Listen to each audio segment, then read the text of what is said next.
mengembara hingga kakimu letih untuk melangkah, dan menjelajah hingga dompetmu terlalu nipis untuk mengeluarkan wang. Kerana dalam perjalanan, kita akan mencintai kampung halamanmu lebih dari sebelumnya.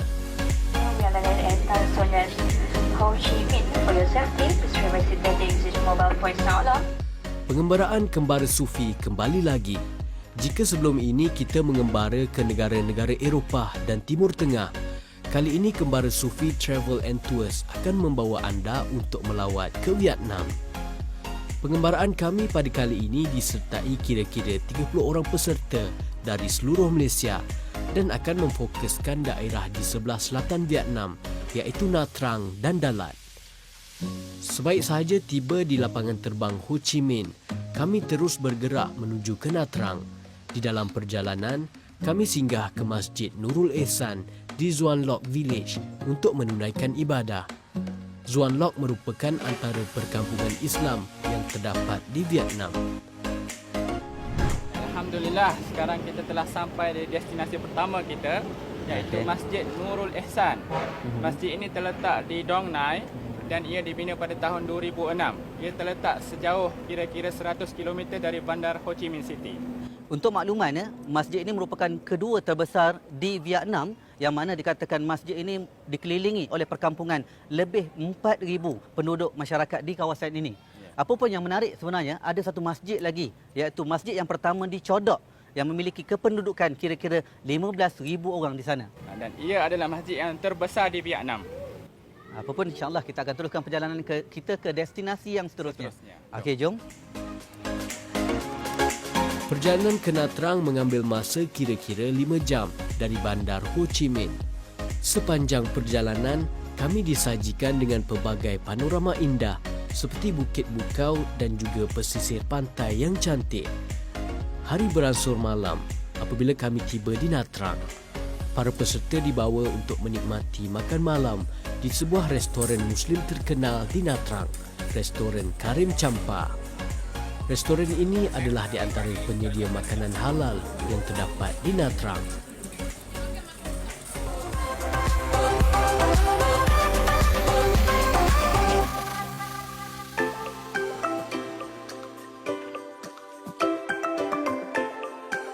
Wa khalifatu fi ahli.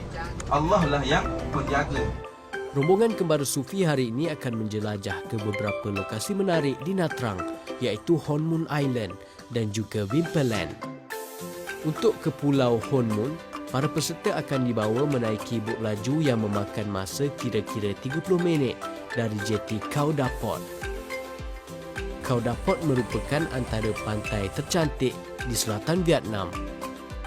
Pulau yang terletak 10 km dari Khao Da Port ini juga dikenali sebagai Pulau Ebony. Menariknya pulau ini, ia kaya dengan ekosistem marin seperti terumbu karang dan pelbagai spesies hidupan laut. Selain daripada menikmati panorama pantai yang indah dan air laut yang jernih, anda juga boleh melakukan aktiviti snorkeling dan juga scuba untuk meneroka terumbu karang yang ada. Okey, alhamdulillah, hari ini adalah hari kedua kita dan kita kini berada di Pulau Hon Mun Island. Untuk datang ke sini kita perlu naik speedboat selama 30 minit. Antara aktiviti yang perlu anda buat ketika mana anda datang ke kawasan ini, iaitu anda perlu menikmati permainan glassboat untuk melihat batu karang yang terdapat di dalam lautan di kawasan ini. Dan anda juga boleh melakukan aktiviti snorkeling jika anda membawa baju mandi. Ini sangat menarik dan sangat cantik. Apa pun selepas ini kita nak pergi ke mana ni? Okey, selepas ini kita akan pergi ke taman tema yang terbesar di Vietnam, iaitu Vin Pearl Island Theme Park. Okey, apa pun, jom kita pergi dan kita akan lihat suasana yang terdapat di sana. Selesai meluangkan masa di Hon Mun, kami meneruskan perjalanan ke lokasi yang paling dinantikan, Taman Tema Vimperland. Terletak berseberang dengan Khao Da Port, Vimperland merupakan sebuah taman tema di tengah pulau yang menghimpunkan 1001 keajaiban untuk dirasai para pengunjung.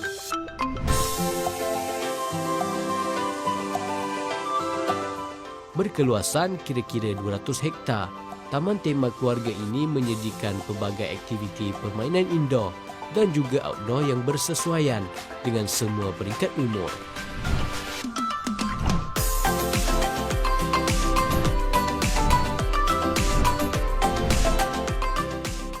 Nawi, tadi kata nak pergi ke Wimperland. Mana Wimperland sebenarnya? Sebenarnya inilah Wimperland. Sekarang kita berada di salah satu tempat yang paling menarik di Wimperland ni, iaitu World Garden. Di sini terdapat tanaman-tanaman pokok bunga yang ditanam pada waktu musim sejuk dan musim panas. Patutlah cantik sangat dekat sini ya. Apa pun kalau kita tengok peserta-peserta yang datang ke Wimperland ni mesti menyaksikan suasana yang sangat cantik ini. Sebenarnya terdapat banyak lagi tempat yang menarik seperti Ferris wheel, roller coaster, sky wheel, 4D show dan bermacam-macam lagi. Kalau macam tu rasa-rasa kita nak cubalah apa yang menarik dan sekurang-kurangnya kita tinggalkan pengalaman kita di sini. Jom. Jom. Pelbagai aktiviti menarik boleh dirasai apabila berada di sini.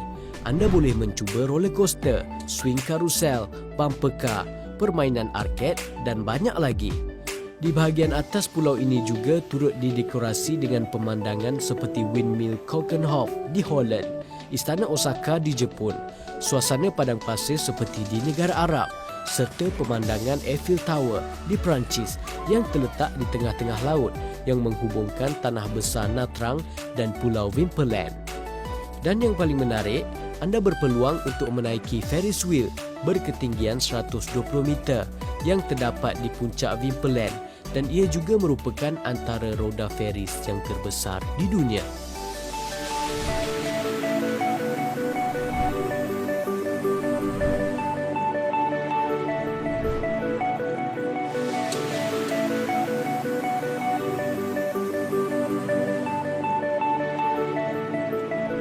Macam mana perasaan?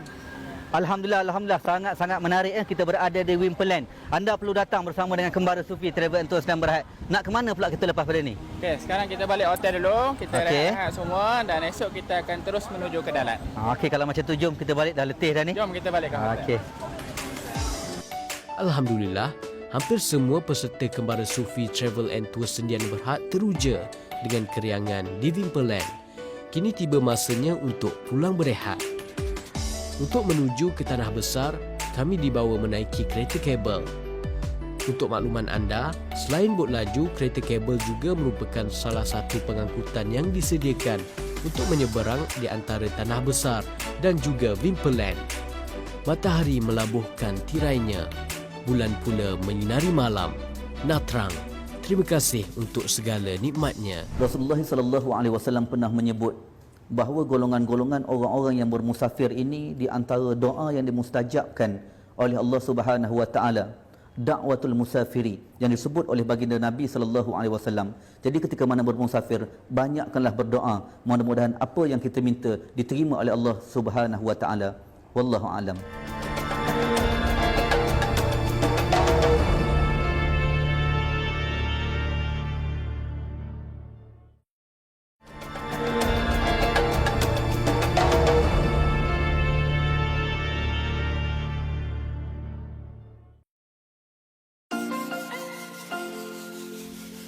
Rombongan kami akan menuju ke Dalat. Namun sebelum meninggalkan Natrang, kami sempat singgah ke Natrang Market untuk membeli cenderamata.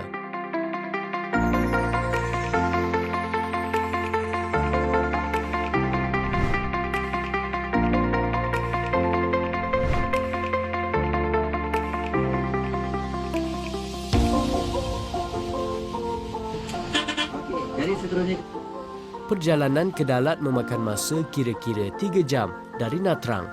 Lokasi pertama kami apabila tiba di Dalat adalah King Baudai Palace. Istana ini dibina dari tahun 1933 hingga 1937 di bawah dinasti Raja Baudai, raja terakhir kerajaan feodal Vietnam.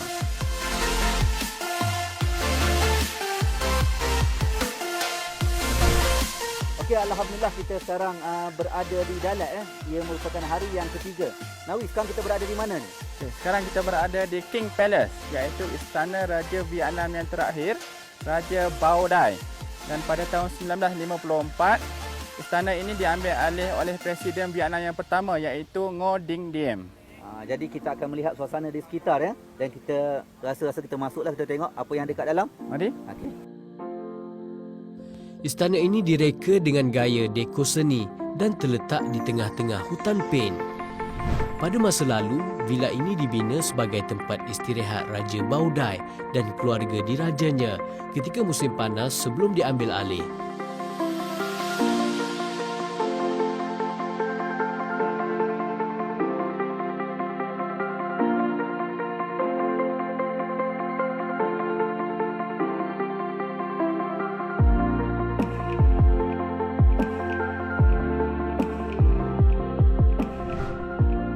Seterusnya, para peserta dibawa melawat ke Tunnel Clay. Di sini terdapat pelbagai arca gergasi yang diperbuat dari tanah liat di terowong terbuka sepanjang 1.2 km ini. Kampung Tanah Liat ni dibuat untuk memperingatkan bahawa sesungguhnya Dalat suatu ketika dahulu diduduki oleh dewa, bukan manusia. Oleh itu kita tengok banyak di kawasan ini diadakan adunan binatang-binatang sebagaimana cicak, terdapat juga gajah dan banyak lagi binatang yang terdapat di sini.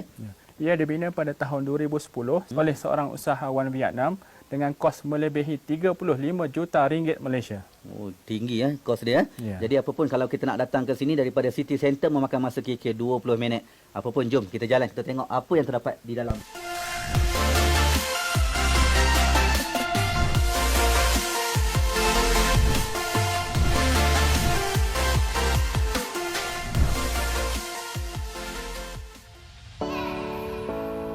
Hari keempat. Lokasi pertama di hari keempat adalah Datan La Waterfall. Air terjun Datan La adalah salah satu air terjun yang terkenal di Dalat. Selain daripada beriadah di air terjun sambil menikmati suasana dingin, anda juga boleh mencuba aktiviti ekstrim yang terdapat di sini, iaitu Flying Fox dan mini roller coaster yang akan membawa anda dari puncak dan turun ke bawah.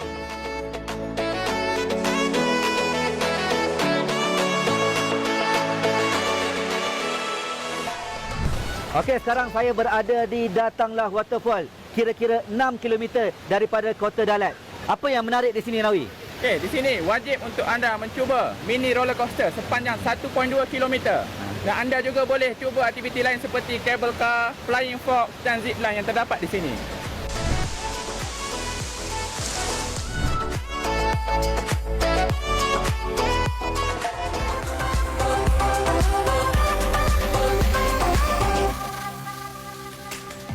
Untuk makluman anda semua, Dalat yang terletak di selatan Vietnam juga dikenali sebagai bandar musim bunga abadi ataupun The City of Eternal Spring. Dalat terkenal dengan tasik yang cantik, taman bunga, hutan yang subur dan bandar bukit yang terkenal. Antaranya adalah Valley of Love.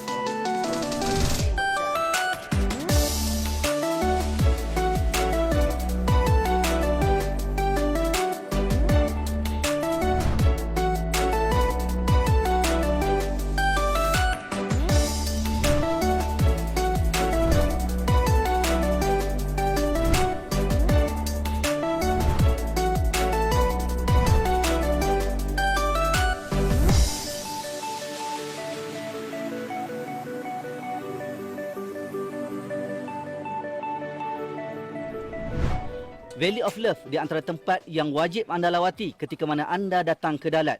Kawasan ini berkeluasan kira-kira 242 hektar. Suasana yang sangat menarik. Ia juga dikenali sebagai Valley d'Amour dalam bahasa Perancis yang bermaksud lembah cinta.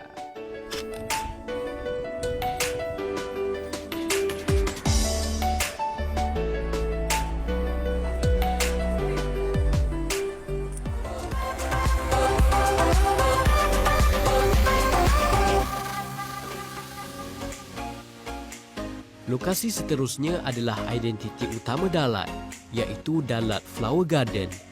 Kebun bunga ini berkeluasan sekitar 7,000 meter persegi dan mempunyai lebih daripada 300 jenis bunga yang dipamerkan. Antara tanaman yang popular ialah orkid, bunga mawar, mimosa, kaktus gergasi dan hydrangea. Jika anda mahu melihat taman-taman ini berbunga dan mekar cantik, cuba melawatnya pada musim panas.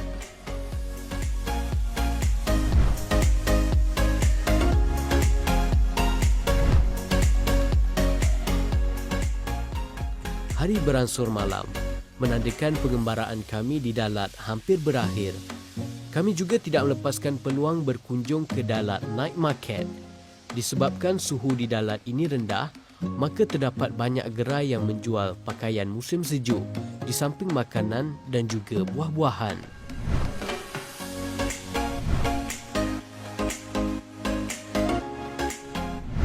Rasulullah SAW pernah menyebut, innamal a'malu binniyat, maka hendaklah sesuatu perkara yang kamu laksanakan disertai dengan niat.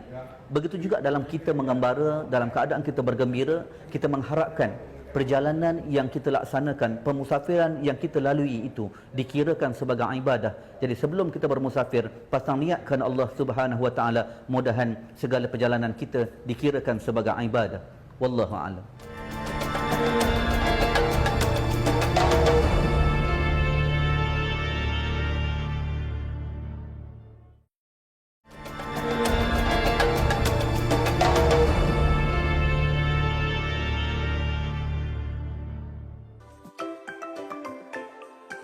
Hari kelima, Alhamdulillah, Dalat telah meninggalkan 1001 pengalaman yang pasti tidak dapat dilupakan. Rombongan kami diteruskan ke lokasi terakhir kami, iaitu Bandar Ho Chi Minh. Perjalanan mengambil masa kira-kira 7 jam dari Dalat untuk tiba di Bandar Ho Chi Minh. Ho Chi Minh City adalah sebuah bandar yang terbesar di Vietnam. Dulunya dikenali sebagai Saigon. Bandar ini sebenarnya menyimpan pelbagai kisah penting dalam sejarah Vietnam. Dari zaman pemerintahan dinasti Nguyen hinggalah ke zaman penjajahan Perancis dan peperangan Vietnam, di sinilah segala kesan-kesan lama hasil peninggalan era yang berlalu dapat dilihat. Apa yang menjadikan Ho Chi Minh City lebih menarik adalah di sebalik peristiwa-peristiwa pahit ini, bandar ini mampu membangun dengan penuh berani, mempamerkan kewujudan bangunan-bangunan pencakar langit. Di sini kami meluangkan masa melawat ke beberapa lokasi menarik di Ho Chi Minh seperti Old Post Office, 100 Years Red Cathedral dan tidak ketinggalan bagi pengumpul tegar koleksi barangan Hard Rock Cafe, anda akan dibawa ke Hard Rock Cafe Ho Chi Minh.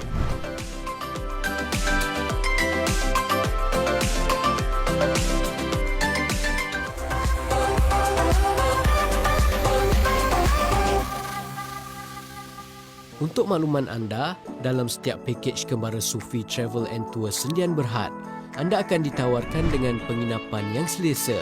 Meskipun pakej Kembara Sufi adalah antara yang termurah dan mampu milik, namun keselesaan anda adalah keutamaan kami. Pastinya apabila anda berkunjung ke Ho Chi Minh, adalah satu kemestian bagi anda untuk mengunjungi Pasar Bentan. Pasar Bentan adalah pasar besar di pusat bandar Ho Chi Minh. Pasar ini sentiasa dipenuhi dengan pelancong yang datang untuk membeli pelbagai jenis cenderahati serta barangan buatan penduduk tempatan.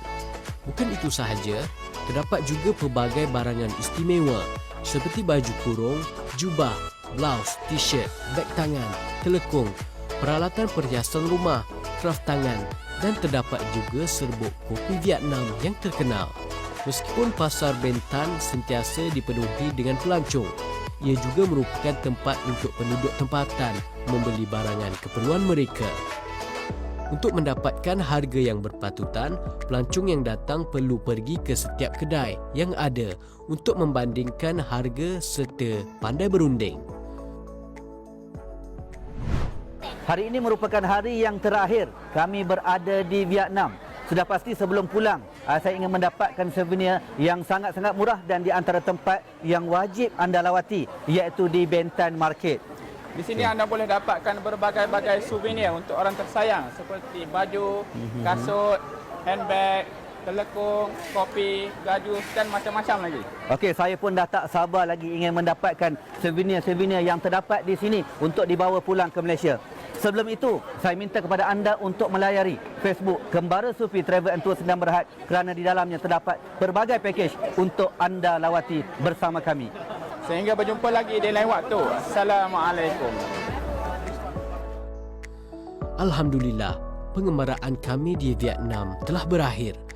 pelbagai pengalaman manis terpahat di hati sepanjang 6 hari berada di bumi Vietnam.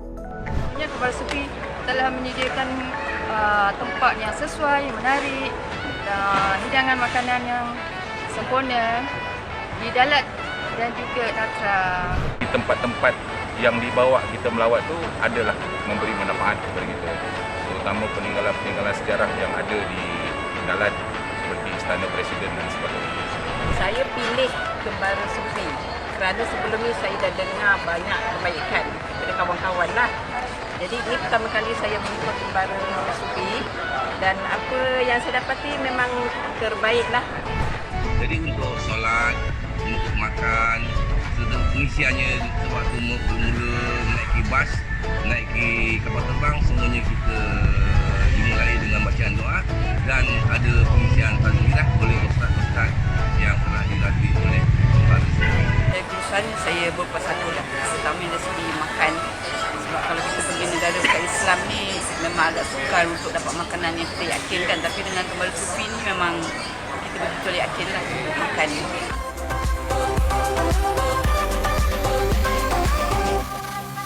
Rasulullah sallallahu alaihi wasallam bersabda, "Idza kana salasatun fi safarin falyu'ammiru ahadakum." Apabila kamu bertiga keluar mengembara, maka hendaklah kamu pada waktu itu melantik salah seorang daripada kamu untuk menjadi ketua. Mudah-mudahan apa yang diajarkan oleh baginda Nabi sallallahu alaihi wasallam diamalkan dan perjalanan kita ataupun permusafiran kita dikirakan sebagai ibadah. Wallahu a'lam. Untuk makluman lanjut mengenai pakej yang ditawarkan, boleh layari Facebook Kembara Sufi.